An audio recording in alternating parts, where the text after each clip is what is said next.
안녕하세요. 저는 이제 대학교를 졸업하는 남동생이 있는 26살 여자입니다. 며칠 뒤면 설날이 다가오네요. 여러분들은 명절이 다가오면 얼굴을 자주 보지 못하는 친척을 만나서 즐겁게 보내는 날인가요? 그렇지만 저는 그런 명절이 너무나도 싫습니다. 저희 남매는 이번에 다가오는 설날에도 암묵적으로 약속을 하나 해요. 버릇없이 굴기로 말이죠. 사실 이렇게 약속을 하기 시작한 지 몇 년이 되지 않았습니다. 저희 아버지는 장손이에요. 밑으로 여동생 둘, 남동생 둘, 이렇게 있죠. 오남매의 첫째입니다. 다들 결혼은 하셨고요. 언젠가부터 명절날에 제가 기억하고 있는 엄마의 모습은 갖가지에 전을 부치고 나물을 무치고 만두도 빚는 모습입니다. 끼니마다 밥상도 차렸고 설거지도 했어요.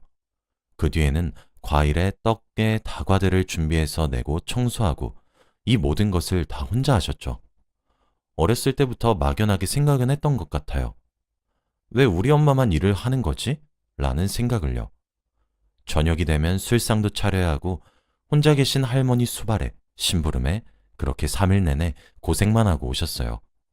저희 남매가 초등학교도 들어가기 전에는 설날이나 추석의 마지막 날 외할머니를 보러 갔습니다. 그렇지만 외할머니가 돌아가시고 나니 외갓집에 가지도 못했죠. 외할아버지는 제가 태어나기도 전에 돌아가셨었거든요. 그리고 저희 엄마는 외동딸로 태어나서 혼자입니다. 그런 이유로는 명절에 돌아갈 친정집도 없다며 연휴 내내 소처럼 일만 하셔야 했어요. 저희 집도 맞벌이라는 집안이었는데 명절만 지냈다 하면 저희 엄마는 밤에 끙끙 앓아 누우셨습니다. 그리고 제대로 쉬지도 못하고 다시 회사로 출근해서 돈을 벌어야 했죠. 저와 제 동생을 위해서요. 처음엔 이렇게 명절을 보내는 게 당연한 줄 알았어요. 어렸을 때부터 봐온 풍경이라서요. 저희들과 같은 사촌들은 나이가 어려서 작은 아버지들은 소파에 앉아서 TV를 봐야 해서, 고모들은 이제 친정에 왔으니 쉬어야 해서, 작은 엄마들은 요새 사는 게 녹록치 않아 너무 고생한다고 좀 쉬어야 되겠다고, 저희 엄마 옆에서 일을 도와주면 그게 오히려 방해하는 짓이라며 저희 엄마만 소처럼 일을 했어요. 저희 엄마는 싫다는 말 한마디도 한 번 하지 않고 묵묵히 일을 했어요. 조카들까지 합치면 명절에 모이는 일가 친척들이 30명도 넘게 모입니다. 모든 일을 도맡아 하는 엄마가 힘들어하는 줄도 몰랐어요. 그러다 제가 대학에 입학하던 해 20살이 되던 해에 깨달았습니다. 그날따라 밤에 잠이 오지 않더라고요. 배가 출출하기도 했었죠. 저는 저보다 1살 어렸던 남동생을 깨워서 집 앞에 있는 편의점에 갔어요. 동생에게 너 이제 고등학교 3학년이네? 고생길 열렸다 하며 함께 컵라면을 먹고 살그머니 집으로 들어왔습니다. 문을 조용히 닫고 각자 방으로 돌아가려고 하는데 어디선가 흑흑거리는 소리가 들리더라고요. 저와 동생은 본능적으로 숨을 죽인 채 소리의 근원지를 향해 살금살금 다가갔습니다. 화장실에서 들려온 소리는 바로 엄마의 울음소리였어요. 저희 엄마는 강하신 분이세요. 그렇다고 해서 성질이 있으시단 건 아니고 저희 남매에게도 항상 조곤조곤 말씀하셨고 한 번도 우는 모습을 본 적이 없습니다. 그런데 그런 엄마가 화장실에 들어가 혼자 눈물을 흘리고 계시더라고요. 외할머니가 너무 그립다고 하면서요. 엄마, 나 너무 힘들다. 라고 하시며 우시는 엄마 목소리에 저와 동생은 그제서야 머리를 한 대 얻어맞은 것만 같았습니다. 저와 제 동생은 엄마, 여기서 왜 혼자 눈물을 흘리고 있냐고 아는 체를 할 수도 없었어요. 저희 남매는 심란해졌고 그렇게 시간이 일주일 흘러갔습니다. 일주일 뒤에 엄마는 쓰러져서 병원에 실려갔어요. 연락을 받았던 제가 너무 놀라 응급실로 달려갔습니다. 병원에서는 너무 극심한 스트레스로 실신한 거라며 스트레스를 받지 않도록 주의하라고 하더라고요. 그렇게 엄마가 일어나길 기다렸다 집으로 데려왔죠. 그 이후로도 엄마는 2번이나 더 응급실로 실려갔습니다. 스트레스성 위경련으로 1번 실려가셨고 그 뒤로 실신을 1번 더 하셨죠. 그게 모두 다 명절로 인한 스트레스였어요. 명절을 3주 앞뒀던 날 엄마는 눈물을 흘리셨고 2주를 앞두고 처음으로 응급실에 실려가셨던 겁니다. 그리고 1주를 앞둔 채로 위경련과 실신으로 병원에 실려가셨죠. 결국 짧은 시간에 반복된 실신과 심각한 스트레스로 인한 위경련으로 인해 엄마는 몸과 마음이 굉장히 나빠졌어요. 저와 제 동생은 그때 결심했습니다. 엄마를 지켜줄 수 있는 사람은 우리뿐이니 우리가 지키자고요. 엄마는 20년이 넘는 세월 동안 혼자 참고 도맡아 하시다가 그제서야 병이 났던 거였어요. 병원에서 돌아온 엄마를 침대에 어거지로 눕혔습니다. 그해 설날에도 어김없이 돈만 보냈고 제사 지낼 때 필요한 음식들 전부를 저희 엄마에게 맡겼더군요. 아빠의 동생네들 전부가 말이죠. 엄마에게 보내온 문자엔 요새 너무 바빠서 부탁 좀 하겠다는 말만 적혀 있었고 형식적으로도 부담을 줘서 미안하다는 말 한마디도 없었습니다. 저는 고모 그리고 작은 엄마들에게 전부 전화를 걸었어요. 5만 원을 보낸 고모들에겐 고모, 지금 물가가 얼마나 올랐는지 아세요? 5만 원으로 저희가 어떻게 음식을 준비해요? 이 돈으로 저희 음식 준비하면 반의 반도 못해요. 돈 더 보내주시던가 아니면 저희 집에서 5만 원 더 얹어서 보내드릴 테니 이번엔 고모들이 준비하실래요? 라고 했죠. 그럼 아무런 말도 안 하고 조용히 알겠다고 하시며 돈을 더 보내와요. 작은 엄마들에게도 작은 엄마, 저희 엄마 요즘 너무 힘이 드셨는지 병원에만 실려간 게 3번이나 돼요.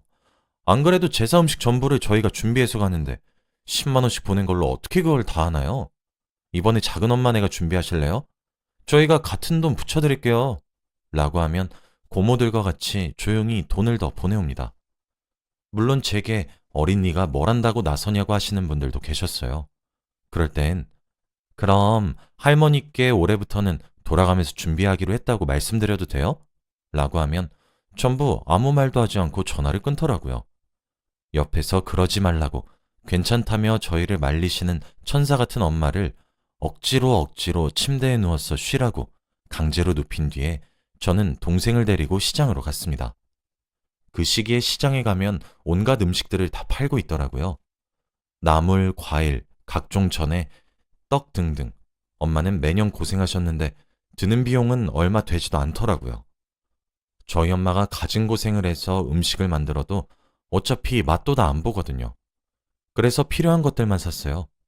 만두소까지 꼼꼼히 장을 보고 돌아온 저희 남매는 만두를 빚었습니다. 어렸을 때부터 엄마가 매년 해오던 걸 봐왔고 도와드린 경험이 있어서 동생이랑 눈 감고도 뚝딱 만들었죠. 설날이 되기 하루 전날 저녁, 저희는 보자기에 준비했던 음식을 챙겼어요.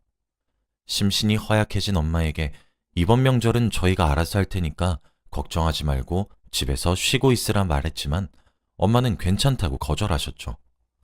그렇게 엄마 아빠와 함께 할머니 댁으로 갔어요. 원래는 설날 전날 아침부터 갔었는데 저희가 저녁에 가자고 바득바득 우겨서 그때 간 거예요. 도착했던 시간이 6시 반 정도였죠. 저희 가족이 가장 마지막으로 도착했더라고요. 이미 먼저 도착했던 가족들은 다들 웃으며 거실에 둘러앉아 TV를 보고 있더라고요. 오랜만에 봐서 반갑다는 인사보단 왜 이리 늦게 도착했냐고 배고픈데 얼른 저녁 먹자는 말을 하더라고요. 마치 모두가 짠 것처럼 말이에요. 저는 약속이라도 한 줄 알았어요. 그때 저희 엄마가 받았던 대우를 몸소 느꼈죠. 어이가 없더라고요. 저희가 저녁에 도착한다는 말을 듣고 모두 저녁을 먹는 시간에 맞춰서 도착했다는 말을 웃으면서 하시는데 속에서 무언가가 부글부글 끓어올랐습니다. 그 말에 또 알겠다고 대답하시는 엄마 보고 엄마, 일단 우리 짐 좀 풀어요 하고 방으로 데려갔어요. 침대에 엄마를 눕히고 난 뒤 옆에 제 동생을 보디가드로 뒀어요. 엄마, 이번 명절엔 내가 할 테니까 몸도 안 좋은데 나와서 무리하지 마. 알았지? 그리고 너도 엄마 옆에서 떨어지지 말고. 알았어? 라고 했어요. 동생은 당연하지. 나만 믿어 누나. 라고 결연한 눈빛으로 당차게 대답했고 엄마는 아니 그래도 라며 불안해하셨어요. 저는 엄마 말을 무시한 채 방을 나와 거실에 모여있는 가족들에게 얘기했습니다. 우리 엄마 몸이 너무 안 좋아서 제가 쉬라고 했어요. 안 그래도 며칠 전에 응급실에 가셨다가 아직 회복이 다 되지 않았거든요. 아직까지도 기력이 영 시원찮네요. 설마 며칠 전에도 실신해서 병원에 실려갔었던 사람한테 당장 밥상 차려내라고 하시는 건 아니죠? 저희 집에서는 약간의 미열만 있어도 침대에 누워서 쉬라고 하는데 다들 이해 좀 해주세요. 대신에 제가 차릴게요. 아니, 그런데 시간이 지금 몇 시인데 저희가 올 때까지만 목이 빠지도록 기다리신 거예요? 저희 집이 사정이라도 생겨서 더 늦게 도착했으면 어쩌려고 아무도 밥을 차려 먹을 생각을 하지 못한 거예요? 그런 제 말을 들은 친척들 몇몇은 표정이 가관입니다. 썩어 들어가는 표정을 보고 있자니 많은 생각이 들더라고요. 그냥 무시한 채로 밥 차릴 준비를 하고 있으면 작은 엄마들은 앉아만 있기 민망하니 저를 따라 주방으로 와서 상 차리는 것을 돕기 시작했고, 고모들은 엄마가 쉬고 계신 방으로 쪼로로 달려가요. 그럴 것 같아 동생을 두고 나왔습니다. 그렇게 방으로 달려오는 고모들에게 동생은 괜찮으니까 신경 쓰지 마시고 나가서 일 보세요. 여기 제가 있는데 너무 걱정 마세요. 정말 큰일이죠? 엄마가 스트레스가 너무 심하시다고 하시는데 얼른 건강 되찾아야 할 텐데 말이에요. 라고 하면 찍소리도 못하고 방에서 나옵니다. 저는 그거 보고 있으면 큰 소리로 말해요. 큰 고모, 저 밥 풀려고 하는데 밥그릇들 다 어디 있어요? 제가 밥 퍼서 밥상에 나를게요. 고모부들이 상 좀 펴주세요. 작은 엄마, 국 좀 퍼주시고요. 아빠, 이것 좀 밥상에 올려줘. 사촌 중에서도 제가 제일 맞이라 동생들에게도 지영아, 물 좀 상에 올려놔. 컵이랑. 윤우야, 수저 놔야지. 너희 그만 놀고 빨리 다 안 도와? 어른들도 일하고 있는데. 라고 말했습니다. 그렇게 하니까 아무도 소파에 앉아있질 않더라고요. 하긴 민망하겠죠. 집에서 가장 어른이신 할머니만 제외하고 모두가 나서서 함께 상을 차려요. 다 같이 하니까 딱 10분 정도 걸리더라고요. 엄마가 혼자 차렸을 땐 30분도 넘게 걸렸는데 혼자서 30분 만에 상을 차리면 엄청나게 손이 빠른 건데도 중간중간에 계속 아직도 덜 되었냐고 재촉했었는데 말이에요. 그리고 저희 엄마가 드실 밥은 따로 쟁반에 담아서 방에 가져다 드렸습니다. 동생과 함께 먹으라고요. 저는 거실에 차려진 밥상에 앉았어요. 할머니 바로 옆에요. 애교를 부리면서 할머니, 손녀가 밥 차려주니까 더 맛있죠? 이것도 먹어보세요. 어때요? 손녀 사랑 담기니까 엄청 맛나죠? 저 이제 시집만 가면 되겠죠? 네? 라면서요. 할머니는 허허 웃으시며 하하 그러게. 아유 우리 손녀가 할미밥에 반찬 올려주니까 더 맛나네. 우리 손녀 벌써 시집갈 생각하니까 할미가 벌써 아쉬워서 어쩌누? 하세요. 저녁을 다 먹고 하나둘씩 숟가락만 내려두고 소파로 향하는 친척들을 보면서 제가 나서서 먼저 상을 치우기 시작했습니다. 할머니 앞에서요. 눈치를 보는 작은 엄마들은 저를 돕기 시작하고 고모들도 하나둘씩 일어났죠. 빈 그릇들을 가져가 싱크대에 쾅 하고 내려두니 고모부가 먼저 행주를 가져가서 상을 닦았어요. 저희 아빠도 옆에서 돕기 시작했습니다. 장손이 돕기 시작하니 작은 아빠들도 함께 일어나서 움직였어요. 사촌 동생들도 제게서 불호령이 떨어질까 수저들도 모아오고 자기가 먹은 그릇들을 싱크대로 가져와요. 엄마가 쉬고 계시던 방에서 동생은 엄마랑 먹은 그릇들을 들고 나와서 이제 저보고 쉬라 말을 하며 선수교대를 합니다. 방에 들어오니 엄마는 걱정 어린 목소리로 괜찮다고 달래지만 저는 엄마에게 약을 먹이고 옆에 앉아서 지키고 있었어요. 정말 몇 분 지나지도 않았는데 엄마가 스르르 잠에 들더라고요.